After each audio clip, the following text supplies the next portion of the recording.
ಗತಿ ಏನಾಗುವುದು ನಮ್ಮ ಗ್ರಾಮದವರು ತಿಂಗಳ ಲೆಕ್ಕಕ್ಕಾಗಿ ಬೆಳೆದರು. ನಾವು ಪುರಾಣಕ್ಕೆ ಹೋಗಿ ಕೋಣೆಗಳಿಗೆ ನೋಡಿದರೆ ಎಲ್ಲ ಒಂದು ಪಾಲಾಗುತ್ತಲ್ಲ. ನಮ್ಮ ಅವಳಾಗಿ ಹೇಳುತ್ತಿರುವುದು ಸತ್ಯವೇ ಸರಿ. ಮುಂದೇನು ಮಾಡುವುದು? ಆ ಜನ್ಮನು ನಮ್ಮ ಬಳಿಗೆ ಬಂದಿಲ್ಲ ಅಂತ ನಮಗೆ ಈ ಕಷ್ಟ ಬಂದಲ್ಲ. ಹೌದು, ನಮ್ಮ ಬಡವರ ಬಾಳ ಬರಿದಾದಂತೆ ಆಗಿದೆ. ನಾವು ಮುಂದೇನು ಮಾಡುವುದು ತಿಳಿಯಬೇಕು. ಅಯ್ಯೋ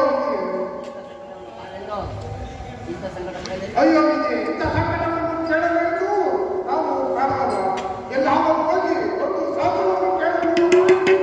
ಅಲ್ಲಿ ನಡೆಯೇ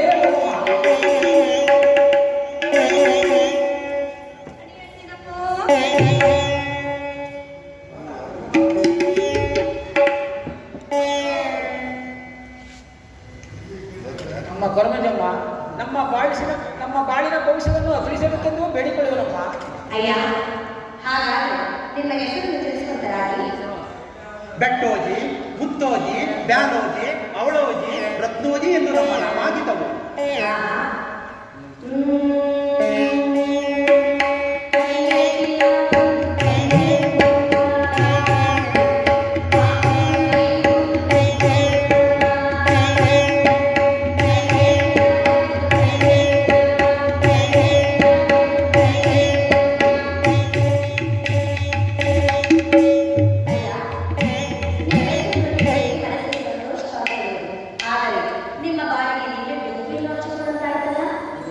ಅದು ಹೇಗೆ? ಅದರ ಸಾಮಾನ್ಯ ಕೇಳುವುದರಾಗ ನಿಮ್ಮ ಊರಿಗೆ ಒಬ್ಬ ಮಹಾತ್ಮರು ಬಂದಿದ್ದರಲ್ಲವೇ? ಹೌದು ಅವರು ನಿಮ್ಮ ಕಡೆ ಕಬ್ಬಿಣದ ಭಿಕ್ಷೆಯನ್ನು ಕೇಳಿದ್ದರೆ ಹೌದು. ಅವರಿಗೆ ನೀವು ಸರಿಯಾದ ಮರ್ಯಾದೆಯನ್ನು ಕೊಡಬೇಕು. ಅವರಿಗೆ ತಕ್ಕ ಶಿಕ್ಷೆಯನ್ನು ಕೊಟ್ಟು ಅವರ ದುರಿತವನ್ನೇ ಆಚರಿಸಿದ್ದರಲ್ಲವೇ? ಹೌದು. ಅದರ ಸರಿಯಾಗಿ ಆ ದಿನ ನೀವು ಕಬ್ಬಿಣದ ಭಿಕ್ಷೆಯನ್ನು ಕೊಟ್ಟಿದ್ದರೆ ನಿಮಗೆ ಈ ಕಷ್ಟವೇ ಬರುತ್ತಿರಲಿಲ್ಲ. ಈಗಲೂ ದಯಮಾಡಿ ಅವರ ಬಳಿ ಕ್ಷಮೆ ಯಾಚಿಸಿ ನಾನಿನ್ನು ಬರುತ್ತೇನೆ. ಹೌದು, ನೀವು ಹೇಳಿದ ಮಾತು ಸತ್ಯವಾಗಿದೆ. ಆತನು ಆ ಮಹಾತ್ಮರು ಎಲ್ಲಿರುವುದೆಂದು ತಿಳಿಸಬೇಕಾಗಿದೆ. ಆ ಮಹಾತ್ಮರು ಕುಂದೂರು ಬೆಟ್ಟದಲ್ಲಿ ಕಾಡು ಮೃಗಗಳೊಡನೆ ವಿನೋದ ಮಾಡುತ್ತಿದ್ದರು. ಅವರ ಬಳಿ ಹೋಗಿ ಕ್ಷಮೆಯನ್ನು ಆಚಿಸಿ ಆ ನಂತರ ವಿಶ್ವವಾರು ನಾನೇನಲ್ಲೇ ಕಣ್ಣಿಗೆ ದಿನ ಬಂದು ಕಣ್ಣಿಗೆ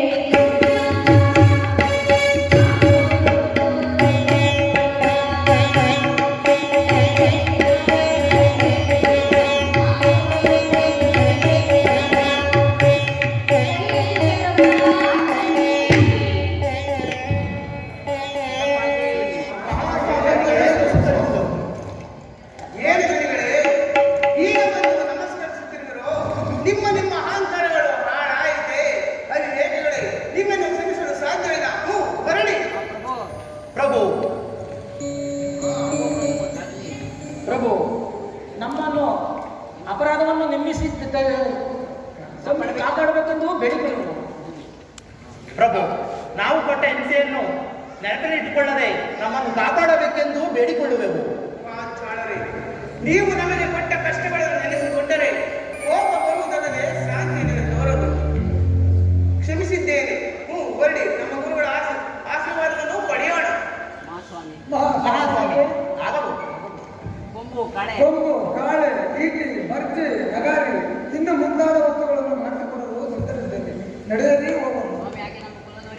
ಸ್ವಾಮಿ, ಹಾಗೆ ಅವರಿಗೆ ಪ್ರಾಣ ಭಿಕ್ಷೆಯನ್ನು ನೀಡಬೇಕೆಂದು ಬೇಡಿಕೊಳ್ಳುವೆ. ನಮ್ಮ ಗುರುಗಳ ಆಶೀರ್ವಾದದಿಂದ ಪ್ರಾಣದಾನ ಕೊಡಿಸಿದ್ದೇನೆ. ಆ ವಚನಗಳನ್ನು ಸಿದ್ಧಪಡಿಸಿಕೊಂಡು ನಡೆಯಿರಿ. ನಮ್ಮ ಗುರುಗಳ ಬಳಿಗೆ ಹೋಗೋಣ. ಹಾಗೆ ಆಗಲಿ.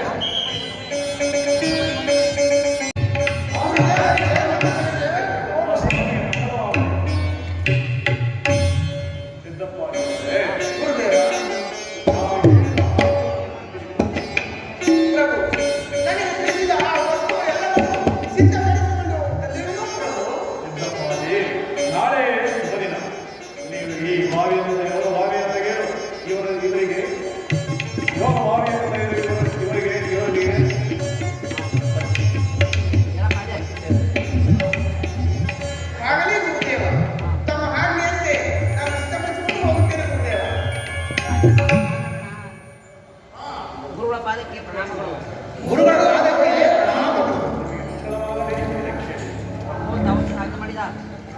ಗುರುದೇವ, ನನಗೆ ತಿಳಿಸಿದ ಪಾತಾಳ ಬಾವಿಯು ಸಿದ್ಧವಾಗಿದೆ ಗುರುದೇವ.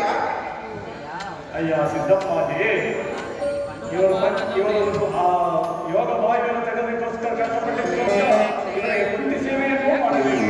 ನೀವೀಗಲೇ ಊರಿಗೆ ಹೋಗಿ ಲಿಂಗೆ ನೋಡಿ ಅವರಿಗೆ 12 ಗಂಟೆಗಾಗಿ ಸಾಮಗ್ರಿಗಳನ್ನು ತಂದು ವಸತಿಯನ್ನು ನೆರವೇರಿಸಬೇಕು. ನೀವೆಲ್ಲರೂ ಸೇರಿ ಆಗಲಿ ಗುರುದೇವ.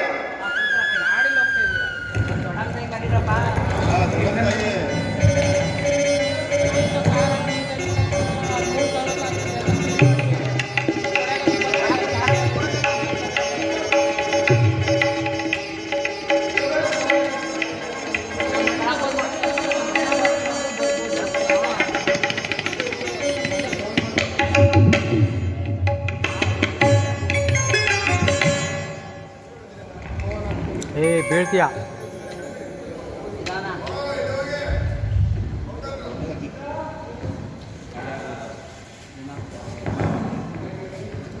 ವಸತಿ ಕೊಡಪ್ಪ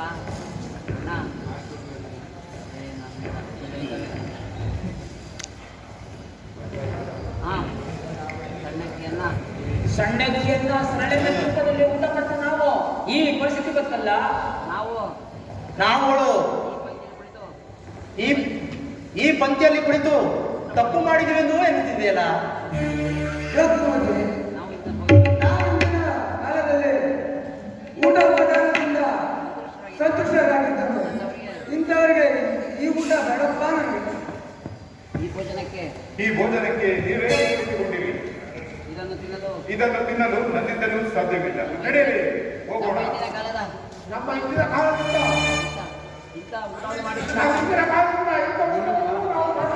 ನಡೆಯಲಿ, ಹೋಗೋಣ.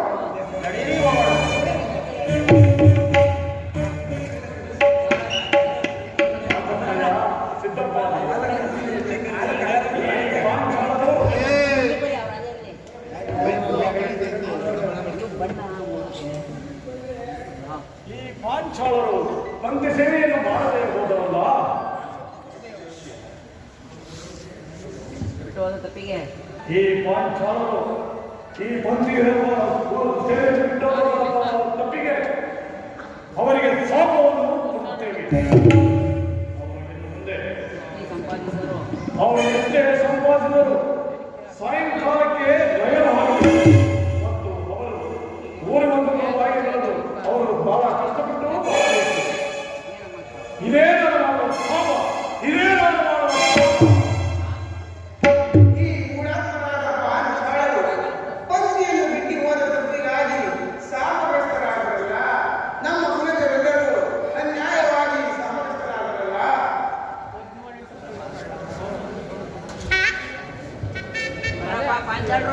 ಇರಲಿ, ಈ ದಿನ ರಾತ್ರಿ ಅವರ ಕನಸಿಗೆ ಹೋಗಿ ಅವರ ಶಾಪ ಯೋಜನೆಗೆ ದಾನ ಮಾಡಿಬಿಡುವೆನು.